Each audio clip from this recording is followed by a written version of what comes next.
Hello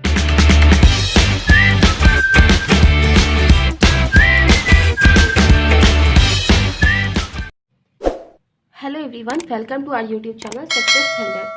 again हम लोग एक मॉडरेट लेवल की पजल के साथ हैं। तो चलिए हम लोग पजल को पढ़ना शुरू करते हैं वन बाय वन, और इस पजल की एक एक लाइन को हम हिंदी में भी पढ़ेंगे, तो हिंदी मीडियम वाले बच्चों को भी कोई दिक्कत नहीं होगी। ठीक है, तो चलिए अब पजल को पढ़ना शुरू करते हैं। क्वेश्चन में लिखा है 7 पर्सन्स ए थ्रू, ये थ्रू नहीं है, ये टू है एक्चुअली में। ठीक है, तो 7 persons A to G work in different banks among SBI, PNB, BOB, IDBI and UBI। ठीक है, 7 पर्सन्स हैं, A, B, C, D, E, F और G। ठीक है, तो ये लोग क्या करते हैं, डिफरेंट बैंक्स पे काम करते हैं। ठीक है, तो इनको हम पहले नोट कर लेते हैं, इनके नाम। और बैंक का नाम है SBI, PNB, BOB, IDBI and UBI। ठीक है, each of them has a different number of saving account. सभी के पास different number of saving account भी है, जैसे कि 5, 7, 12, 14, 25, 27, 44। ठीक है, not more than 2 person work in the same bank. देखो पर्सन 7 है, लेकिन यहाँ पे जो बैंक के नाम दिए गए हैं वो कितने हैं, वो है 5। तो इसका मतलब कि कहीं ना कहीं 2 पर्सन जो होंगे या एक से ज्यादा पर्सन जो होंगे वो एक ही बैंक में काम करेंगे। लेकिन क्वेश्चन में यहाँ बोल दिया गया है कि 2 लोगों से ज्यादा एक बैंक में कोई काम नहीं करेगा, और एक बैंक में कम से कम 1 लोग तो काम करेंगे ही। That means at least 1 person works in each bank, right. ठीक है, the difference in the number of accounts of B and the one working in SBI is 7। ठीक है, तो B और SBI के जो नंबर ऑफ अकाउंट्स का डिफरेंस है वो कितना है, 7 है। ठीक है, यहाँ पे अकाउंट की बात की गई है। तो देखो यहाँ पे कितने सारे लोग हैं, 5, 7, 12, 14, 25, 27, 44 ऐसे से हैं। ठीक है, तो अभी आपको एक चीज यहाँ पे देखना है कि कौन कौन से चीजों का डिफरेंस अगर आप लोगे तो 27 आएगा। तो देखो अगर आप 44 में से 7 माइनस करते हो तो 37 आएगा, जो कि यहाँ पे नहीं है, तो मतलब ये नहीं हो सकता। 27 में से 7 माइनस करते हो तो 20 आएगा, जो कि यहाँ पे नहीं है, अगेन तो यहाँ पे नहीं हो सकता। 25 में से अगर आप 7 माइनस करते हो तो 18 आता है, वो भी यहाँ पे नहीं है, मतलब ये भी नहीं हो सकता। 14 में से 7 माइनस करते हो तो फिर 7 आएगा, जो यहाँ पे है, तो ये हो सकता है। मतलब 14 और 7 आप यहाँ पे नोट कर लो कि 14 और 7 एक पॉसिबिलिटी बन सकती है। ठीक है, अब 12 में से अगर आप 7 माइनस करते हो तो 5 आता है, जो भी यहाँ पे है। ठीक है, तो मतलब 12 और 7 भी हो सकता है। ठीक है, तो ये 2 पॉसिबिलिटी बन सकती है, तो आप ऐसे नोट कर लो। ठीक है,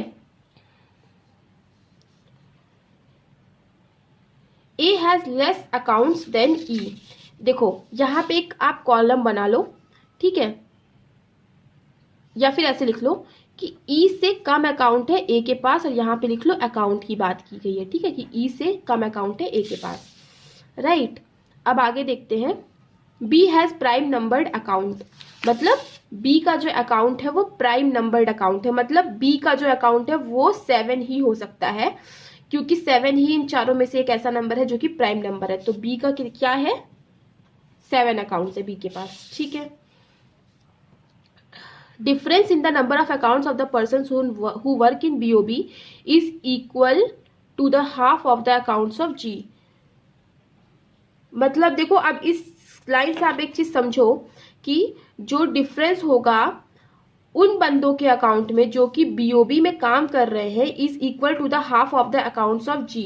मतलब G का जितना अकाउंट होगा उसका हाफ कर दोगे तो वही किसके बराबर है, डिफरेंस के बराबर है ऑफ BOB पर्सन्स। मतलब BOB में जो लोग भी काम करते हैं, मतलब ये चीज आप समझ गए कि BOB में कितने लोग काम करेंगे, 2 लोग काम करेंगे। ठीक है, तो G का जो भी होगा अकाउंट उसका आप हाफ कर दोगे, मतलब 2 यहाँ पे लिखना चाहिए, उसका आप हाफ कर दोगे तो वही बराबर होगा BOB में काम करने वाले दोनों बंदों के अकाउंट्स के बीच के डिफरेंस के।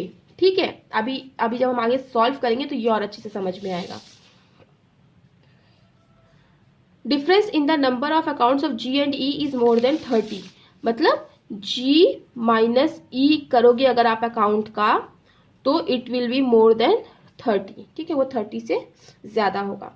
ठीक है, तो अभी आप क्या कर सकते हो कि जो 30 से ज्यादा हो, देखो 44 में से अगर आप 5 माइनस करोगे तो कितना आएगा? 44 में से अगर आप 5 माइनस करोगे तो 39 आएगा, विच इज मोर देन 30। 44 में से अगर आप 7 माइनस करोगे, लेकिन 7 नहीं माइनस कर सकते क्योंकि 7 ऑलरेडी हमने किसको दे दिया है? बी को दे दिया है, तो मतलब 7 तो हो नहीं सकता है जी और ई का, ठीक है, तो 7 नहीं माइनस करना है। और क्या कर सकते हो? 44 में से अगर आप 12 माइनस करोगे, ठीक है, 12 माइनस करोगे तो भी कितना आएगा? 32 आएगा, which is more than 30, right. तो या तो 44 12 होगा या तो 44 5 होगा, यही हो सकता है, क्योंकि बाकी अगर आप किसी से भी कुछ भी माइनस करोगे तो मोर देन 30 आएगा नहीं। तो या तो 44 12 होगा या तो फिर 44 5 होगा। ये चीज आप यहाँ पे नोट कर लो, ठीक है, दो ही पॉसिबिलिटी बनेगी, 44 12 या 44 5, ठीक है।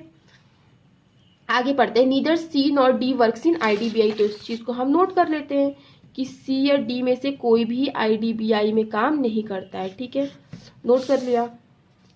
जी works in PNB and has the highest number of account, मतलब जी जो है वो पीएनबी में काम करता है और उसके पास हाईएस्ट नंबर ऑफ अकाउंट है 44। देखो हमने पहले से अंदाजा लगाया था कि 44 12 है तो 44 5 आएगा ही आएगा। तो यहाँ पे बोल भी दिया गया है कि जी का जो है 44 है, मतलब जो ई का होगा वो या तो 12 या तो फिर 5 होगा, ठीक है। यहाँ पे हमने नोट कर लिया कि ई का या तो 12 होगा या तो फिर 5 होगा, ठीक है। तो अब देखो ये जो हमारी ने इतनी बड़ी सी पॉसिबल कंडीशन नोट की थी, ये हमारी क्या हो गई? कैंसिल आउट हो गई, राइट। अब आगे हम लोग पढ़ते हैं।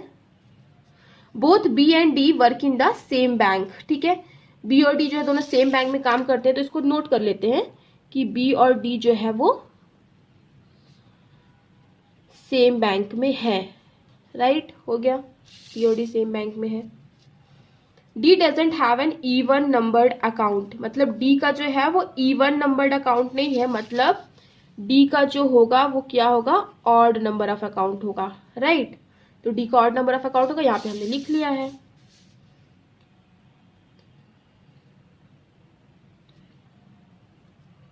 ई has 13 accounts less than F, ठीक है, मतलब ई के पास जो अकाउंट है वो एफ से 13 कम है, मतलब एफ का जो अकाउंट है उसमें से अगर आप 13 माइनस करोगे तो ई का अकाउंट आ जाएगा, ठीक है। तो हमें एक चीज और भी पता है कि ई का जो अकाउंट या तो 12 होगा या तो 15 होगा, तो आप इसमें जोड़ो, 13 जोड़ो, इसमें भी 13 जोड़ो, तो इसमें कितना आएगा? 18, इसमें कितना आएगा? 26 आएगा।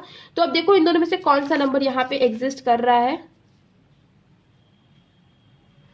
सॉरी, ये 26 नहीं आएगा, ये 25 आएगा, ठीक है। तो अब आप देखो इन दोनों में से कौन सा नंबर यहाँ पे है, तो देखो यहाँ पे कितना है? यहाँ पे 25 नंबर है, राइट, समझ में आ रहा है कुछ कुछ? यहाँ पे 25 नंबर एग्जिस्ट कर रहा है, मतलब ई का क्या होगा? ई का होगा 12 और एफ का क्या होगा? 25।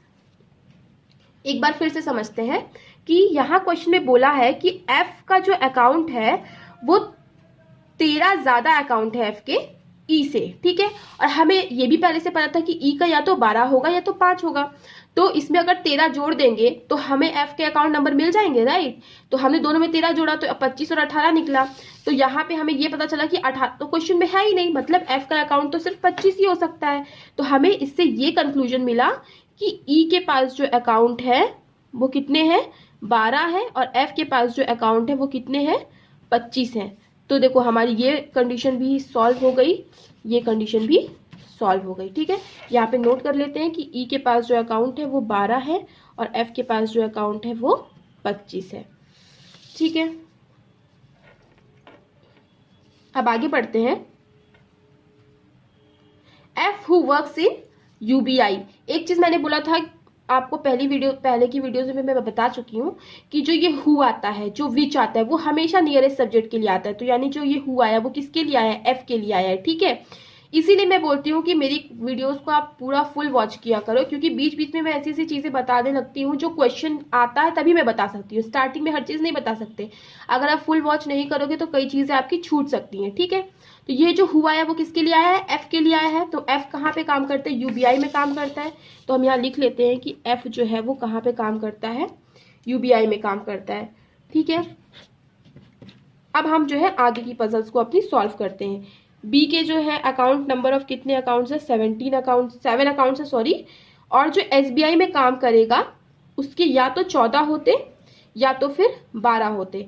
ठीक है, तो यहाँ पे हम लिख लेते हैं कि SBI में काम करने वाले आदमी का जो अकाउंट होगा वो या तो 14 होगा या तो 12 होगा। इतनी जो बड़ी सी चीज़ हमने लिखी थी इसको हम कैंसिल कर देते हैं। ठीक है,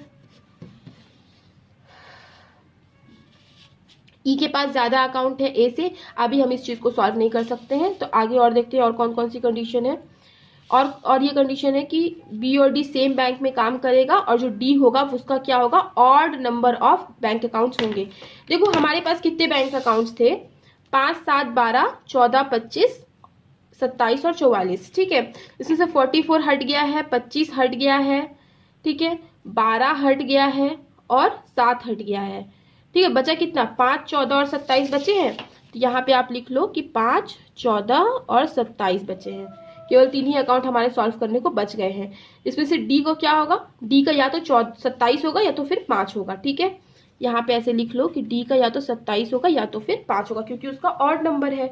ठीक है, और क्या बोला है कि बी और डी सेम बैंक में काम करेंगे। ओके, अब यहाँ पे क्या बोला है कि जी का जो अकाउंट है उसका डिवाइड करो आप 2। तो जी का अकाउंट नंबर कितना है, 44 है, उसका हम 2 डिवाइड करेंगे तो कितना निकल के आएगा, 22, which is the difference of BOB person. ठीक है, यही क्या है, डिफरेंस है बीओबी में काम करने वाले लोगों के अकाउंट के बीच का। ठीक है, तो चलो अभी हमें फिर से वैसे ही करना पड़ेगा, सभी नंबर्स में 22 को जोड़ती चलो। ठीक है, सभी नंबर्स को अगर आप सभी नंबर्स में अगर आप 22 को जोड़ते चलोगे तब आपको पता चल जाएगा कि ऐसा कौन सा नंबर हो सकता है जो कि दो में सेम मिले और हमें पता चल जाएगा कि वही 2 बंदे होंगे जो कि बीओबी में काम करेंगे। तो देखो अगर आप 5 में 22 जोड़ोगे तो 27 आएगा, तो मतलब 27 हमारे यहाँ पे भी है, तो मतलब 5 और 27 एक हो सकता है। ठीक है, 7 में अगर आप 22 जोड़ोगे 29 आएगा, जो कि यहाँ पे नहीं है, तो ये नहीं हो सकता। 22 में अगर 12 में अगर आप 22 जोड़ोगे तो 34 आएगा, जो यहाँ पे नहीं है, तो ये नहीं हो सकता। ठीक है, अगेन अगर आप 14 में 22 जोड़ रहे हो तो 36 आएगा, जो भी यहाँ पे नहीं है, तो नहीं हो सकता। 25 में अगर आप 22 जोड़ रहे हो तो कितना आएगा, 47 आएगा, जो भी यहाँ पे नहीं है। अब इसके आगे तो होने का सवाल ही नहीं बचता, मतलब जिसका 5 होगा, ठीक है, जिसका नंबर आएगा 5 और जिसका नंबर आएगा 27, वही क्या होंगे, वही लोग होंगे जो बीओबी में काम करेंगे। अब एक चीज आप यहां से समझ गए कि डी वाला जो है वो उसका या तो 27 या तो 5, यही दोनों में से कुछ ना कुछ आना है, मतलब कि डी जरूर बीओबी में तो काम करेगा ही करेगा। राइट, अब इतना समझ में आ गया। चलो अब आगे बढ़ते हैं, मतलब ये 27 और 5 वाले क्या होंगे, बीओबी में काम कर रहे होंगे, वही चीज यहाँ पे लिखा हुआ है। ठीक है, तो अब चलो ये आपकी पॉसिबिलिटी भी क्या हो गई, एलिमिनेट हो गई। अब एक चीज लिखा हुआ है कि जो ई का अकाउंट है, ठीक है, ई का जो अकाउंट है वो ज्यादा है ए से। ई का अकाउंट है 12। ठीक है, अब अकाउंट्स बचे कितने हैं आपके पास, 5, 14 और 27। ठीक है, तो अगर ई के अकाउंट को हमें ज्यादा दिखाना है ए से, तो ए को कितना मिलना चाहिए, ए को 5 मिलना चाहिए, क्योंकि 14 और 27 अगर हम करेंगे ए का तो ई का अकाउंट तो कम हो जाएगा, मगर हमें क्या दिखाना है कि ई के अकाउंट ज्यादा है ए से, तो मतलब ए को सिर्फ 5 ही अकाउंट होंगे ए के पास। तो जब 5 अकाउंट ए के पास आ गए तो इसके पास कितने होंगे, 27 अकाउंट होंगे, और 14 अकाउंट किसके पास होंगे, इसके पास होंगे। ठीक है, अब देखिए, अब हमें ये पता है कि 5 और 27 वाले क्या होंगे, बीओबी में काम कर रहे होंगे, तो चलिए यहाँ पे बीओबी लिख देते हैं। अब एसबीआई वाला 14 और या तो फिर 12 ये हो सकता है। ठीक है, तो इसको अभी हम लोग फिक्स नहीं कर सकते। अब एक चीज हमें और पता है कि जी या फिर डी जो है वो आईडीबीआई में काम नहीं करेगा, सॉरी सी या फिर जो डी होगा वो आईडीबीआई में काम नहीं करेगा।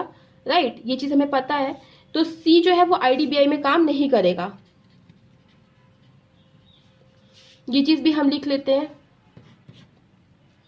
एक और चीज भी हमें पता है कि जो बी और डी जो होंगे वो लोग क्या करेंगे, सेम बैंक में काम करेंगे, और जो डी का होगा नंबर वो होगा ऑड नंबर होगा। तो दैट मीन्स जो बी होगा वो कौन से बैंक में काम करेगा, जिस बैंक में डी कर रहा है, मतलब बीओबी, और सी आईडीबीआई में नहीं काम करेगा, तो मतलब ये आईडीबीआई में काम करेगा। राइट, अब एक और कौन सा बैंक बचा, एसबीआई, तो एसबीआई में हम इसको दे देते हैं, और एसबीआई का हमें पता भी था कि या तो 14 या तो 12 यही दोनों चीज आ सकते हैं, तो एसबीआई का भी 14 आ गया। तो ये पजल हमारी क्या हो गई, सॉल्व हो गई। ठीक है, तो इसी तरीके की ट्रिकी पजल्स आती हैं मेंस लेवल में। तो अब आप इस टाइप की पजल्स को प्रैक्टिस करिए। तो मिलते हैं अपनी नेक्स्ट वीडियो में। Thanks for watching.